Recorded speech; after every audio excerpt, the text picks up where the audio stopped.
Tervetuloa Business Espoo Studion pariin. Business Espoo Studiossa me pöyhitään yrittäjyyden ilmiöitä eri näkökulmista. Ja tänään meillä onkin mielenkiintoinen pöyhimisen aihe, eli urbaani ruokatuotanto tai toisin sanoen vertikaaliviljely. Ja meillä on aiheesta kertomassa kaksi asiantuntijavierasta. Ja päästän heidät ääneen kohta, mutta lyhyesti voisin alustaa, että meillä on alalla kaksi vähän erilaista toimijaa. Eli meillä on Robert Juurdas, jonka yritys on Roppes Lillat Redcord, ja sitten meillä on Oliver Rotko Arctic Farming Oy:stä. Ja jos lähdetään vaikka liikkeelle, minun nimeni siis on Riku Heino ja vedän kaupungilla elinkeinopalveluita. Toimin tällaisen keskustelun fasilitoijana paitsi näissä Business Espoo Studioissa, niin myös yleisemminkin virkatyössäni. Ja nyt päästetään vieraat ääneen. Kertoisitteko lyhyesti itsestänne ja omasta yrityksestänne? Mikä kulma edellä tulette tähän keskusteluun, kun puhutaan vertikaaliviljelystä? Aloitetaan vaikka Robertista. Joo, mun nimi on siis Robert Juurdas ja toimitusjohtajana ja omistajana Robben pikkupuutarhassa viljellään yrttejä, salaatteja ympärivuotisesti sekä kasvihuoneissa että vertikaaliviljelmissä ja myöskin niiden hybridiratkaisussa, missä taas sitten ollaan yhdistetty vertikaaliviljelyä ja kasvihuoneviljelyä. Siinä mielessä perinteinen puutarhaviljelmä toiminta on ollut parisenkymmentä vuotta ja kehitetään myöskin tätä teknologiaa, viljelyteknologiaa, ollaan mukana eri hankkeissa, tehdään myöskin pientä teknologiaa ja puutarhaosaamisvientiä ja siinä mielessä yritän olla paljon mukana niiden ihmisten kanssa, missä ala kehittyy ja vie sitä hyvää asiaa eteenpäin. Hienoa, kiitos. Ja Oliver, esittelisitkö sinäkin itsesi ja yrityksesi pikaisesti? Joo, kiitos kutsusta. Eli mun nimi on Oliver Rotko. Mä olen toimitusjohtaja ja yksi perustajista niin yhtiössä Arctic Farming. Ja me ollaan siis teknologiayritys ja kehitetään vertikaaliviljelyjärjestelmiä nimenomaan Horeca- ja ruoka-alalle. Eli toisin kuin mitä Robert tekee, niin me ei tehdä tuollaista suuremman skaalan tuotantoa, vaan tehdään pienikokoisia käytännössä niin kuin vertikaaliviljelykodinkoneita. Miettikää vaikka viinikaappi, mutta vertikaaliviljelylle, ja tuodaan sillä tavalla se ruoantuotanto suoraan sinne kuluttajien ytimeen tai viereen, eli vaikka sinne ravintolan saliin. Hienoa, kiitoksia ytimekkäistä esittelyistä. Mennään vähän syvemmälle aiheeseen. Mielelläni kuulisin, nyt me kuultiin teidän tulokulmat tähän niin kuin vertikaaliviljelyyn. Bisneksenä syvennetään sitäkin kohta, mutta lähdetään ensin ihan käsitteistä. Otsikkotasolla tässä B-studiossa vertikaaliviljelystä puhutaan ruoantuotantona kaupungeissa ilman peltoja, eli urbaanista ruoantuotannosta ja ilman peltoja. Eli viittaa siis siihen, että sitä tehdään nimensä mukaisesti tämmöistä niin kuin vertikaalikaapeissa, mihin otettiin vähän kiinni tuossa alustuksessa. Mutta näin sen voi käsitteellistää arkijärkisesti, väitän ainakin niin. Eli kyse on suuremmista sadoista, eli satojen optimoinnista, tilojen optimoinnista, pienemmästä vedenkulutuksesta ja energiatehokkuudesta. Ja kysyisin näin, että pitävätkö nämä teidän mielestä paikkanne? Puuttuuko näistä keskeisistä, tai siis näistä nostetuista pointeista joku keskeinen, ja jos ei puutu, niin mitä te korostaisitte? Mikä vertikaaliviljelyssä on se ihan keskeinen juttu, mikä teitä kiinnostaa ja minkä takia olette alalle päätyneet? Lähdettäisikö taas Robertista liikkeelle? Joo, me voidaan siinä mielessä lähteä hyvin kaukaa liikenteeseen historiasta meidän osalta, koska se myöskin selittää sen näkökulman, mitä meillä on kun puhutaan vertikaaliviljelyksestä.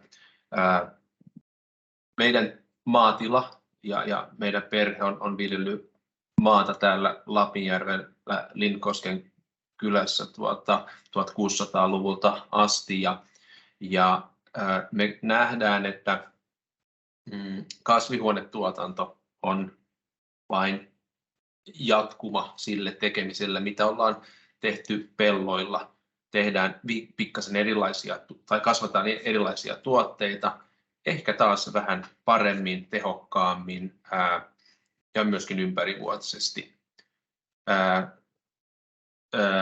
Taas kun halutaan kehittää kasvihuonetuotantoa, mikä on periaatteessa myöskin kasvien ympärille tehty suoja, missä suojataan kasvi niin, että se kasvaa ja pystyy hyvin ja nopeasti tekemään sitä satoa, niin siirrytään vielä tehokkaampaan vertikaaliviljelmään. Ja vertikaalisuus tarkoittaa sitä vain, että se siellä viljellään monessa kerroksessa, mutta niin kuin me nähdään tämä teknologia, niin me aina parannellaan sitä olemassa olevaa versiota hiukan tiettyyn suuntaan ja katsotaan, tuliko siitä parempi, tuliko siitä tehokkaampi.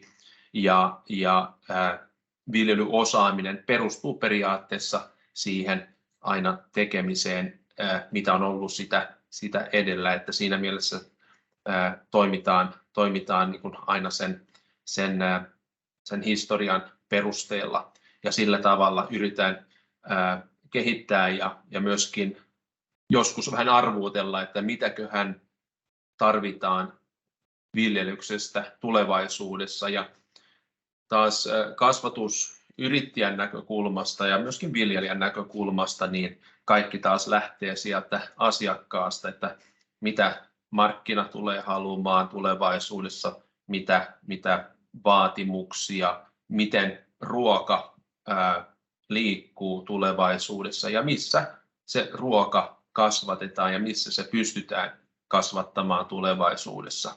Niin meillä ollaan siinä mielessä niin kuin mielenkiintoisessa tilassa, kun täytyy olla mukana siinä nykyhetkessä ja pitää olla kannattavaa liiketoimintaa tässä ja nyt, joka perustuu periaatteessa siihen, mitä ollaan ennen ja siinä historiassa tehty, mutta pitää koko ajan myöskin miettiä sitä, että minkä näköinen se tulevaisuus sitten voisi olla.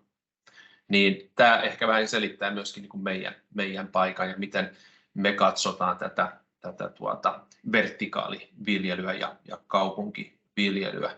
Sitten jos puhutaan tästä slaidista, niin jo vertikaaliviljelmässä saattaa olla suurempi sato. Tilojen käyttö on selkeästi, se on niin kuin tehokkaampi vertikaaliviljelyksessä ja varsinkin nämä kuljetusetäisyydet voi olla niin kuin hyvin fiksu asia siinä mielessä, että kuljetuskustannukset ja CO2-päästöt ovat siinä isossa roolissa, niin se on tärkeä asia. Paikallisviljely on aina kannatettavaa. Vähemmän pakkausmateriaalia, siinä ei ole mikään sellainen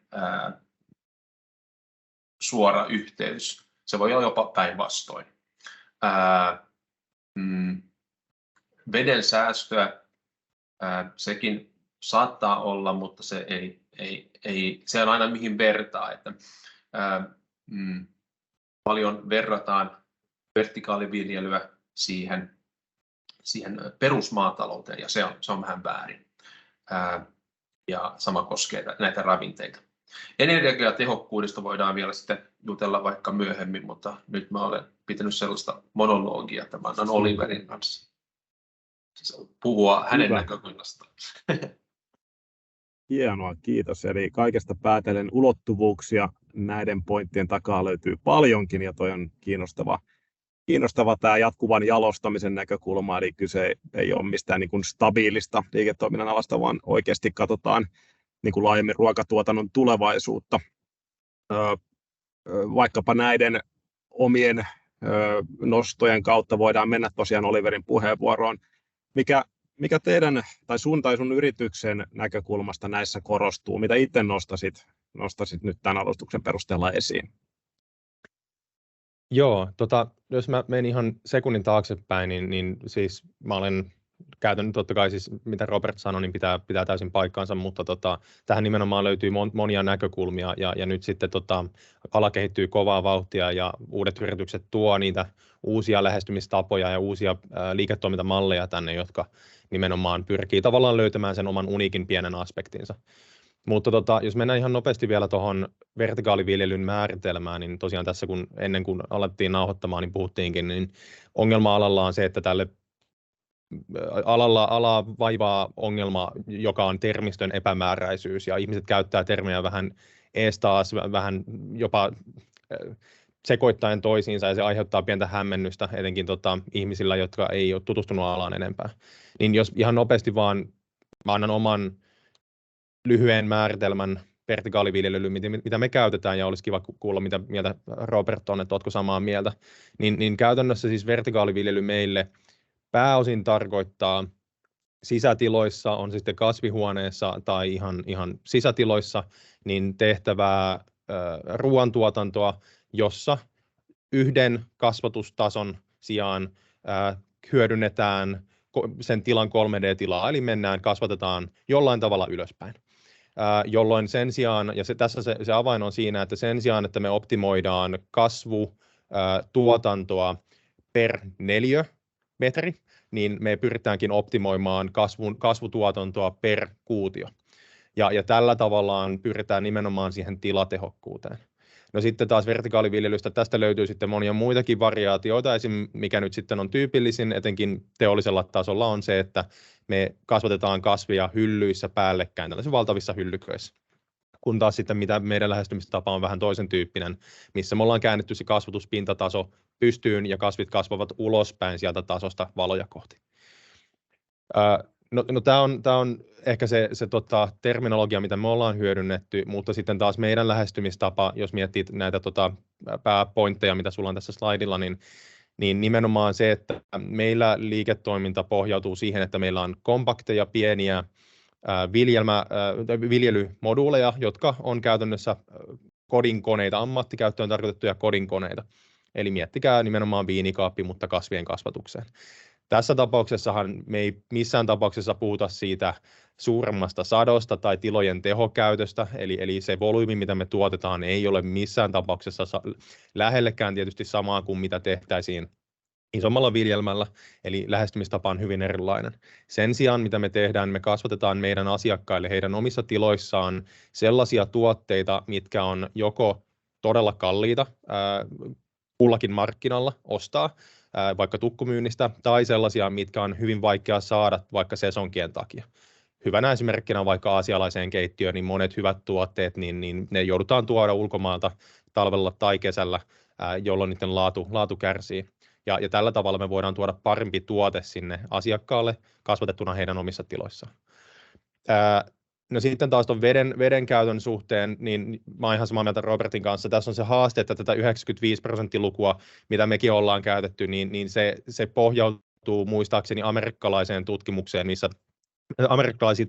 missä pääosin benchmarkataan Kalifornian osavaltiossa tehtävää salaattiviljelyä, jolloin ne kasvatusolosuhteet on täysin erilaiset kuin mitä me vaikka puhutaan Suomessa. Ja se, että sitten meidän pitää miettiä peltokasvatusta ja sitten kasvihuonekasvatusta ja sitten sisätilakasvatusta. Eli noi on tavallaan vähän harhaanjohtavia lukuja. Totta kai mä ymmärrän, että markkinoilla on jotain lukua pakko käyttää, mutta se on siinä on myös ehkä vähän sellaista pientä hypeä mukana siinä. No sitten taas energiatehokkuuden kannalta, niin tuo on ehdottomasti meille yksi aspekti, mikä on hieno asia. Meillä toki taas skaala on niin paljon pienempää, että meillä se energiankulutus ei oikeastaan näy, koska meidän yksittäiset laitteet käyttää vähemmän sähköä kokonaisuudessaan kuin vaikka sanotaan normaali jääkaappi. Mutta sitten taas se, mikä on hyvä huomioida koko markkinan kannalta, on se, että erikoisledien kehittyminen viimeisen 10-5 vuoden aikana on mahdollistanut koko tämän kansainvälisen markkinan kasvun ja sen tietyn kustannustehokkuuden. se, mikä tästä tekee hankalaa, on se, että nyt kun energiahinnat on noussut, niin itse asiassa monet yritykset kansainvälisesti on joutunut pulaan siinä, että he eivät ole tajunnut sitä, että kuinka paljon kuitenkin se kuinka paljon ne viljelmät vie energiaa kokonaisuudessaan. Eli nämä pitää kyllä paikkaansa, mutta niissä on pieni asteriksi jokaisen vieressä, ja ne pitää aina ottaa kontekstin kanssa erikseen. Juurikin näin. Eli nämä on yksinkertaistuksia, jotka peilaa ikään kuin semmoiseen ruoantuotannon todellisuuteen, joka ei suoraan päde vertikaaliviljelyyn. Jos voisi tiivistää, ei tarvitse tähän kommentoida nyt suoraan, mutta voisin ottaa noihin pointteihin kiinni, mitä tässä Oliverin alustuksessa tuli, ainakin pariin niistä. Tilojen tehokäytön yhteydessä puhuttiin siitä niin kuin logiikasta verrattuna ikään kuin perinteiseen ruoantuotantoon, eli mikä se niin kuin volyymi ja sen niin kuin kasvatettavan tuotteen markkina-arvo on, ja sitten taas toisaalta on energiatehokkuuden niin kuin siitä, että kuinka relevanttia se on tässä kannattavuuslaskelmassa ja niin kuin kannattavuuden laskemisessa, ja kannattavuuden siitä puhuminen on tässä kontekstissa tosi kiinnostavaa, kun puhutaan vertikaaliviljelystä liiketoimintana. Ja jos syvennettäisiin vielä siitä, että nyt voisin heittää ekana pallon Oliverille, että jos jatkaisit vielä tuosta vähän niin kuin otetaan pintaa syvemmälle siitä, että mikä siihen kannattavuuteen vaikuttaa nimenomaan vertikaaliviljelyssä. Nyt irrottaudutaan sieltä, että verrattaisiin tätä perinteiseen ruoantuotantoon, vaan puhutaan nyt ihan tästä liiketoiminnasta. Niin mitkä tässä on niitä juttuja, mitkä vaikuttaa siihen liiketoiminnan kannattavuuteen, että mikä se niin kuin kuva nimenomaan tämän alan sisällä on, mitkä ne niin kuin isoimmat haasteet ja mahdollisuudet tällä hetkellä on? Joo, mä sanoisin, että itse asiassa Robert todennäköisesti, tai siis osaa sanoa tähän paljon paremmin, mutta jos mä annan ehkä omat ajatukset, ja sitten jos mä näen jotain nyökkäilyjä tai päänpudistusta, niin tiedän, että osunko oikeaan. Mutta niin kuin tässä mainitaan, niin totta kai se automaation taso, kuten missä tahansa viljelyssä nykyään, niin se vaikuttaa kannattavuuteen kyllä, mutta siinä on myös kolikon kääntöpuoli. Ja siinä on muun muassa se, että kun tässä mainitaan slaidilla, että yleiskulut voivat olla tuotannon määrään suhteutettuna selvästi alemmat verrattuna perinteiseen viljelyyn, oletan, että tämä vertaa, niin siinä on se kääntöpuoli, että ne alkuinvestoinnit, eli noi pääomainvestoinnit, mitkä pitää tehdä tämän tuotannon aloittamiseen, voivat olla moninkertaisesti suuremmat. Ja tämä on itse asiassa nyt ajanut monia ihan todella suurestikin rahoitettuja yhtiöitä kansainvälisesti todella pahasti pulaan. Muun muassa viime vuonna ehkä isoimpana negatiivisena esimerkkinä niin tällainen yhdysvaltalainen yritys kuin Fifth Season meni konkurssiin kymmenien miljoonien dollarien rahoituskierrosten jälkeenkin, koska he eivät kerta kaikkiaan saaneet sitä toimintaansa kannattavaksi. Heillä oli valtavan hienot automaatiot, se heidän tuotantolaitos näytti vähän kuin autotehtaalta, kaikki oli valtavan hienosti automatisoitu robottien avulla. Mutta sitten kun mietitään sitä tuotetta, mitä siellä tuotetaan, ja sitä myynnin marginaalia, niin se takaisinmaksuaika tuollaisissa investoinneissa on todella pitkä. Ja nyt sitten päästään siihen, että minkä takia monet muutkin on joutunut pulaan, niin on se energian käyttö. Eli me ei voida vaan miettiä näissä viljelmissä sitä, että minkä näköinen hieno teknologia me halutaan ja mikä on mageeta ja millä me saadaan rahoittajat kiinnostumaan, vaan meidän pitää kaikki suhteuttaa siihen, että miten se näkyy kokonaiskuvassa kannattavuuslaskelmissa, jos ulkoiset rahahanat menee kiinni. Tämän lisäksi totta kai on huomioitava, että meillä on kuitenkin näissä viljelmissä tietty määrä ihmistyötunteja, ja se, että kuinka paljon ja minkä tyyppistä työtä joudutaan tekemään, niin se vaikuttaa kustannuksiin valtavasti. Eli jos meillä on vaikka sanotaan pakkausta, niin pakkaus, ja Robert osaa tähän sanoa varmasti enemmän, niin pakkauksen henkilötyökustannukset voivat olla selkeästi matalampia, kun sanotaan vaikka se, että jos me joudutaan palkkaamaan kokonainen teknologiatiimi, tiedehenkilötiimi kehittämään vaikka jotain makuprofiileja ja automatiikkaa. Eli täällä on valtava määrä erinäköisiä osa-alueita, mitkä vaikuttaa kannattavuuteen, ja itse asiassa nyt viime vuoden jälkeen musta tuntuu, että nyt me ollaan markkinassa sellaisessa tilanteessa, että se ei enää ratkaise että kenellä on hienoin teknologia, vaan se ratkaisee, kuka on nimenomaan miettinyt sen heidän liiketoimintamallinsa ja kannattavuusmallinsa fiksulla tavalla. Ehkä tiivistää. Hienoa, kiitos. Siinä tuli monta palloa Robertille. Voit jatkaa tästä suoraan, eli kysymykset ovat vastaavat, ja tuossa kalvollakin, mikä meillä oli, niin toki vielä peilataan nimenomaan siihen tavanomaiseen viljelyyn, jos sitä tavanomaiseksi voidaan kutsua. Mutta syvennetään näitä teemoja, miten tuossa Oliver alusti, eli miten itse näet tämän alan kannattavuuskehityksen ja ne keskeiset pointit siellä. Ja voit vastata myös näihin Oliverin heittämiin kysymyksiin.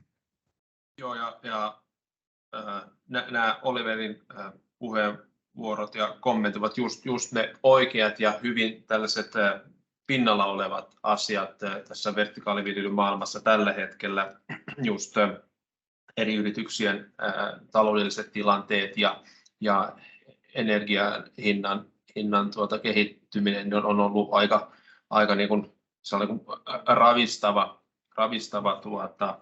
asia koko alalle ja varsinkin näille uusille yrityksille ja startup-yrityksille, missä sitten ollaan aika pitkälle lähdetty teknologia edellä ja se oli kun lyhyt kommentti siihen, että kaikkea siistiä voi kyllä tehdä ja teknologialla kyllä pystytään tekemään vaikka mitä, mutta viljelybisneksessä on tärkeää kyllä ymmärtää se koko alan toimintaperiaate. Viljely on edelleen, ainakin näissä, kun puhutaan isoista viljelmistä, vertikaaliviljelmistä, niin kuin markkina on tällä hetkellä rakennettu ja markkinan logistiikka toimii, niin se on kyllä bulkkibisnistä. Siis halutaan tuottaa 100 000 tai miljoona tai 10 miljoonaa tuotetta per yritys, per tuotantolaitos tai per kasvihuone tai per vertikaaliviljelmä. Niin puhutaan siis kyllä bulkkituotannosta siinä mielessä. Ja silloin se asettaa jo tällaiset niin kuin periaatteet sille, että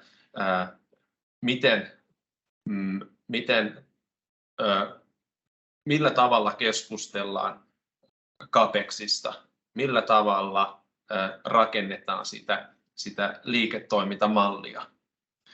Ja tämä on vähän tuppautunut unohtumaan ja me ollaan täällä Suomessa, koska Suomessa on periaatteessa 340 sisäviljelyn konseptin omaavaa todella taitavaa yritystä, jolla periaatteessa on jo ratkaisu aika monen markkinan bulkkikasvihuonetuotantoa ajatellen. Tästä nämä uudet markkinat eivät oikein ole niin kuin oppineet. Kasvihuoneviljelyä ollaan tehty Suomessa ja Euroopassa NS-keinovaloilla jo 30 vuotta, niin joku niin kuin oppi siitä on tullut. Siitä taas tulee se, että kaikkea kivaa voi tehdä, mutta se liiketoimintamalli pitää niin kuin olla hyvä ja hiottu, ja sitä pitää hiota koko ajan. Ja siitä taas on hienoa, että tämä vertikaaliviljelyn maailma on hyvin moninainen, ja voidaan löytää uusia konsepteja, uusia palvelukonsepteja. Maanviljelijänä mulle tässä tämä hieno asiahan on se, että ruoantuotanto taas kiinnostaa ihmisiä valtavasti. Ja se on todella arvokas asia, koska maanviljelijänä mulla on aina ollut se näkökanta, että ei oikein kansa ilman ruokaa pärjää, niin se on hyvin tärkeä asia. Hyvin tärkeä tuote, hyvin ihmisen niin kuin kulutuksen keskellä oleva tuote, se on pakko saada ruokaa. Silloin se on todella hieno asia, että se niin kuin on kiinnostavaa kuluttajille, ja sen kautta tämä vertikaaliviljely on myöskin, ja viljelyteknologia viimeiset 10-5 vuotta on myöskin herättänyt investoreita. Ja tämä kiinnostus tähän alaan, niin se pitää niin kuin säilyttää, ja toivon mukaan me pystytään sitten vielä pitämään tätä kiinnostusta yllä, vaikka jotkut isot projektit ja hankkeet nyt näköjään ei ole oikein onnistunut, niin se on hyvin tärkeää se, että tässä kuitenkin niin isosta bisneksestä on kyse, niin tärkeästä bisneksestä on kyse, että mä toivon, että se vielä tästä niin kuin monimuotoisuu. Tulee erilaisia kotiviljelyratkaisuja, ravintola, kauppaviljelyratkaisuja. Tässä niin kuin on huimia mahdollisuuksia, mutta se liikeidea se pitää niin kuin parantaa ja tarkentaa koko ajan, ihan niin kuin millä alalla tahansa, jos haluaa olla mukana kilpailussa. Siinä on niin kuin paljon hyviä mahdollisuuksia. Tässä on ehkä myöskin tässä, että tuodaan viljely ja kasvatus lähemmäs ihmisiä, siis urbaaniin ympäristöön, niin se ei ole, vaikka mä puhun siitä, että se ruoka on niin tärkeä, mutta myöskin vihreys, että meillä on vihreitä ympärillämme, niin on se niin kuin hyvin tärkeä asia. Ja ruoka siinä mielessä, että opitaan, ymmärretään, miten kasvit kasvaa, miten paljon vaivaa pitää nähdä sen eteen, että se kasvi kasvaa ja sitä pystyy sitten syömään. Puhtaus on tosi tärkeä, läheisyys, turvallisuus, kun puhutaan ruuasta, niin onhan nämä, uskon, että kaikilla on niin kuin sama mielipide, että ne ovat todella tärkeitä asioita. Mä voisin tuohon itse asiassa nopeasti, jos saan lisätä, niin ihan pari nopeata huomiota. Ensinnäkin mun mielestä toi kommentti siitä, että tuodaan ruoantuotanto lähemmäs ihmisiä ja nimenomaan saadaan ihmiset innostumaan ruoantuotannosta on super tärkeä. Sen takia, ihan jo senkin takia, että sillä on sosiaalinen vaikutus siinä, että ihmiset myös oppivat arvostamaan sitä ruokaa toivottavasti enemmän, mitä heillä tuolta kaupoista löytyy. Ja se on meillä yhtenä ydinajatuksena, että sen takia me tuodaan se tuotanto niin lähelle kuluttajia, että he pääsevät kokemaan sen, miten se tapahtuu. Ja sitten kuitenkin tämä valtaosa niin sanotusta bulkkituotannosta, niin kuin Robert sanoi, niin tapahtuu sitten siellä hieman kauempana. Ei ihan siinä Aleksanterin kadulla Helsingin keskustassa. Mutta sitten samaan aikaan minkä takia nyt markkina kuitenkin kiinnostaa sijoittajia, minkä takia tämä on niin kiinnostava ala, niin totta kai meillä on tämä ilmastonäkökulma, eli ruoantuotanto vaikeutuu perinteisillä metodeilla vuodelta, ja meidän pitää löytää siihen uusia teknologisia ratkaisuja, joilla me saadaan tehostettua tai suojattua sitä ruoantuotantoa. Toki sitten meillä on myös muita näkökulmia, eli vielä viime vuoteen asti, niin itse asiassa markkinoilta löytyi hyvin paljon vapaata pääomaa sijoittajilta, jota sitten syydettiin ehkä vähän jo liiankin helposti sinne ja tänne. Ja nyt sitten kun markkina on jäähtynyt pikkusen ja jäähtymässä, niin sijoittajat on muuttunut pikkusen varovaisemmiksi. Ja tämä saattaa mun mielestä liittyä hyvinkin voimakkaasti tähän hypeen, ja minkä takia nyt sitten sijoittajien rahaa meni ehkä sellaisiin projekteihin, jotka ei onnistunut. No sitten tietenkin yksi, mikä on toinen, on missä kyllä näkyy myös, kun puhuu vaikka sijoittajien kanssa, on ruoantuotannon turvaaminen konfliktitilanteissa. Eli tämä näkyy ihan EU-tasolla, EUn aloittamissa hankkeissa. Siihen liittyy myös toki ilmastonmuutos, mutta nyt mitä tuolla tapahtuu Ukrainassa tällä hetkellä, niin totta kai Suomessakin siihen reagoidaan ja maailmalla reagoidaan sillä tavalla, että mitä tapahtuu, jos konflikti iskee, tulee luonnonmullistus ja perinteiset ruoantuotantomenetelmät pettävät.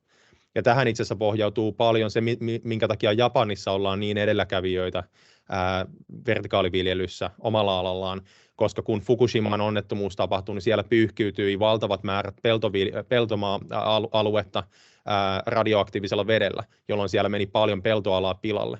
Ja sen jälkeen alettiin näkemään itse asiassa valtavia investointeja sisäviljelyyn, jotta sillä saadaan myös suojattua heidän ruoantuotantokykyään, koska Japani on alttiina tietyn tyyppiselle luonnonmullistukselle ja haasteille. Eli täällä on valtavan paljon näkökulmia ja syitä, minkä takia ala kiinnostaa edelleen. Ja totta kai, vaikka kansainväliset markkinat hidastuvat tai jäähtyvät pikkusen, niin ihmisten pitää silti syödä, jolloin sijoittajien näkökulmasta ala on edelleenkin kiinnostava, vaikka nyt sitten sanotaan, että sijoitukset muille aloille pikkusen jäähtyy. Yes. Kiitoksia hyvät herrat. Viimeinen teema tuli tässä käsiteltyä, erinomaisia puheenvuoroja, markkinan katsausta olisin teiltä vielä kysynyt, mutta meidän aika on käytetty ja toisekseen teidän erinomaisissa puheenvuoroissa tämä markkinatilanne, markkinan realiteetit ja mahdolliset tuli jo käsiteltyä, joten en siihen liittyen kysy teiltä enää tässä yhteydessä enempää. Sen sijaan kiitän teitä tuhannesti, että osallistutte tähän Business Expo Studioon. Toivottavasti tämä meidän vaatimaton Business Expo Studio osaltaan kohentaa alan kiinnostusta. Se tässä on oikeastaan tarkoituksena. Ja toivotan teille kaikkea onnea ja menestystä liiketoimiin. Ja vielä kerran kiitokset siitä, että olitte mukana. Kiitos paljon. Hienoa. Kiitoksia. Hyvä. Lopuksi sanon muutaman sanasen vielä Business Exposta. Tämä studiotallenne oli siis osa meidän Business Expoon konsepteja. Business Expo on 7 organisaation muodostama yrityspalveluverkosto, jossa me poikkiorganisatorisesti kootaan palveluita yhden katon alle. Me toimitaan täällä Espoon Otaniemessä samoissa tiloissa kaikki nämä organisaatiot. Ja tarkoituksena on pystyä tarjoamaan asiakkaalle palveluita yhdeltä luukulta. Ja kannustankin missä tahansa palvelutarpeessa yrityksiä ottamaan yhteyttä businessexpo.comin kautta ja sieltä löytyvien yhteystietojen kautta, niin asia menee sitä kautta eteenpäin, olipa se asia hallinnollisesti minkä organisaation puitteissa tahansa. Tässä vielä meidän palvelukonsepteja näiden 6 palveluteeman alle sisältyy vaikka mitä yksittäisiä palveluita, niitä on satoja, mutta ne nätisti ikään kuin hahmottuvat näiden teemojen kautta. Autetaan aloittavaa yrittäjää siinä, että ideasta tulee liiketoimintaa todellisuudessa. Rekrytointitarpeet ovat isossa roolissa meidän verkostossa. Me autetaan työnantajia saamaan osaavaa työvoimaa sekä niin kuin vaativilla aloilla, että sitten vaikka kansainvälisten osaajien rekrytointiin liittyen, niin palvelukonsepti on sen puitteissa. Muutkin kasvuyrittäjyyden, kasvavien yrityksen tarpeet on huomioitu, eli niillä on ikään kuin omat väylänsä näille tämän profiilin yrityksille saada yritystoiminta seuraavalle tasolle. Palveluita löytyy siihenkin ja kansainvälistyminen tietysti liittyy osin tähän. Eli kansainvälistyminen on oma teemansa, mutta kasvuyrittäjyydestä siinäkin kyse. Myös osaamisen kehittämistä siitä näkökulmasta, että mikä yrityksen nykyinen henkilöstö on ja osaamisen tarpeiden kehitys, niin siihen löytyy koulutuspalveluita ja koulutusohjelmia.